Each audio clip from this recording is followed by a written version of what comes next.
Chris and Maz have done it again. They've recommended a banger, and this time it is Blood Over Brighthaven. Yeah, the threatening really worked. So thank you, Chris and Maz, for forcing us to read this. They said if we don't read it, then they'll never talk to us again. They'll slander our names, etc. So we had to read Blood Over Brighthaven, and I'm actually pretty glad I did.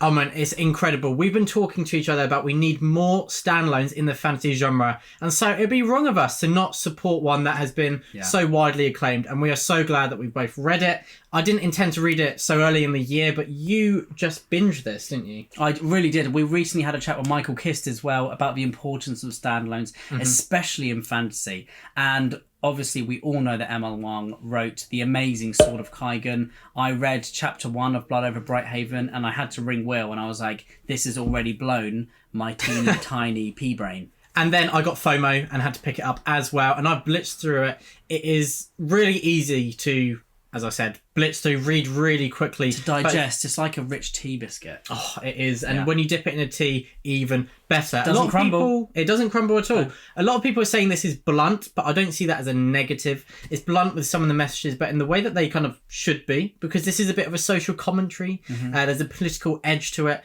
but in a way that I don't think is lecturing you. It's allowing you to reach your own conclusions. Yeah. But there are some obvious ones, but not in a bad way. There's a hard magic system here, harder than rock. I think Brandon Sanderson would be proud of this magic system that ML Wang has created. And you have two POVs who are at very different social classes together inside the city. They're working together to create something that is behind the Mage's Guild, essentially, isn't it? And the way that ML Wang builds tension through character development, relationships, she has a deep understanding of how characters should kind of react with each other. Their dynamics plays a really important and vital role in the storytelling, and there is kind of a roller coaster of emotions through these two characters. There really is, and I'm going to say something blasphemous. I think the magic is better in this than Brandon Sanderson's done from what I've read, because every scene the magic is explored. It's kind of done gradually and quite intense few pages of learning about it, but in a way which is really furthering the story, and you understand why it's being taught as well. It feels like a Christopher Nolan book, doesn't it? It feels does like in a way, Interstellar, but not quite as intense as a fantasy again. book.